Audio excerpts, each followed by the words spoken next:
नमस्कार, बहुत बहुत स्वागत है आपका। आप देख रहे हैं जी न्यूज और मैं हूं आपके साथ अनुपमा झा। बांग्लादेश में हिंदू टीपू दास के साथ क्या हुआ था आप सबको पता है। उसे कट्टरपंथियों ने पीट पीट कर मार डाला और सरेआम जिंदा जला डाला। ये बांग्लादेश में हुआ क्योंकि वहां हिंदू अल्पसंख्यक है, लेकिन कट्टरपंथियों की फितरत कम या ज्यादा नहीं देखती, वो सिर्फ कट्टरता देखती है। तभी तो योगी राज में एक नहीं दो जगहों पर दीपू दास जैसी घटना की कोशिश की गई। कहीं पर मेडिकल कॉलेज के मुस्लिम छात्रों ने एक हिंदू छात्र को काफिर कहकर जिंदा जलाने की धमकी दी, तो कहीं पर 50 लोगों की भीड़ ने एक हिंदू को जान से मारने की कोशिश की। इतनी हिमाकत, वो भी योगी राज में। अब योगी ऐसे लोगों की दुर्गति करेंगे। भारत में मुकेश को जलाने की साजिश, बांग्लादेश में दीपू को जलाया, भारत में विनोद की लिंचिंग की कोशिश। हमारे ही देश में रह करके हमारे लोगों के खिलाफ अपराध, एक एक चीज की स्क्रीनिंग होगी।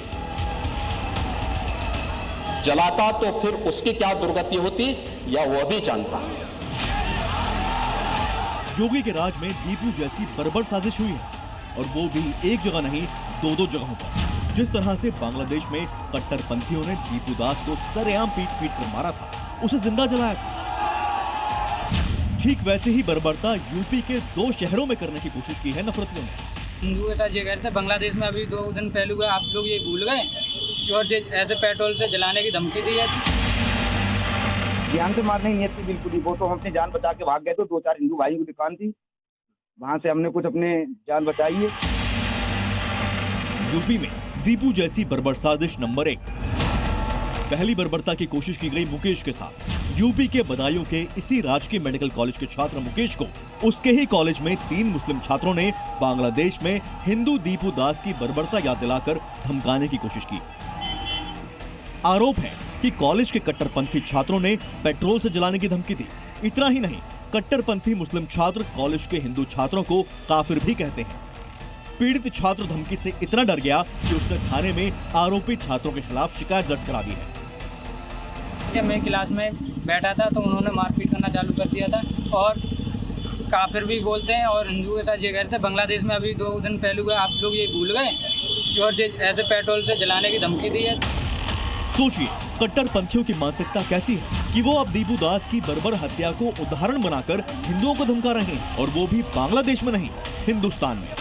ये यहाँ पर जो 3 मुस्लिम बच्चे हैं, ये स्कूल में जितने भी हिंदू बच्चे, जितने क्लास में हिंदू बच्चे, सभी को ये हिंदू के बच्चे इधर आए, काफिर इधर आए, इस तरीके से संबोधित करते हैं।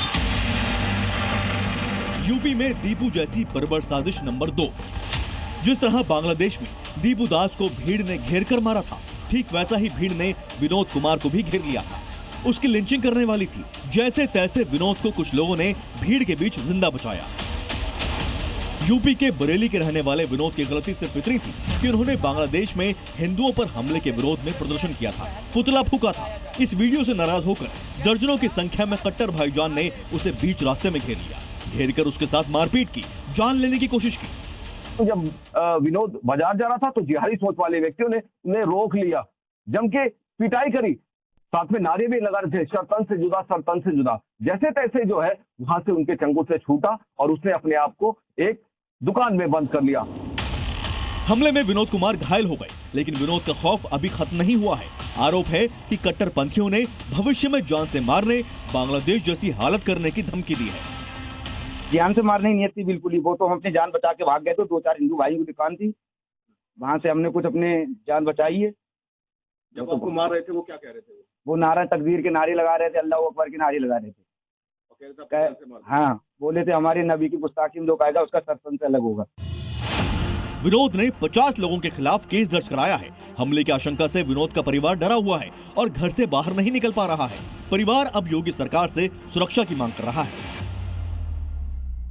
हाँ, सुरक्षा मिले। घर से हमने निकलने भी नहीं दिया, सब लोग डरे हुए हैं कि वो बार बार कह रहे हैं कि हम मारेंगे, जिधर मिलेगा उधर मारेंगे। बांग्लादेश में हिंदू अल्पसंख्यक हैं, तो वहां पर दीपू दास को जला दिया गया। लेकिन कट्टरपंथियों की हिम्मत देखिए, भारत में तो हिंदू बहुसंख्यक हैं, इसके बावजूद वो हिंदू को जलाने मारने की खुलेआम धमकी दे रहे हैं। बरेली हो या फिर बदायूं, कट्टरपंथी अगर ये भूल गए हैं कि वो कहां रह रहे हैं, तो उन्हें प्रदेश के मुखिया योगी आदित्यनाथ का ये बयान सुन लेना चाहिए।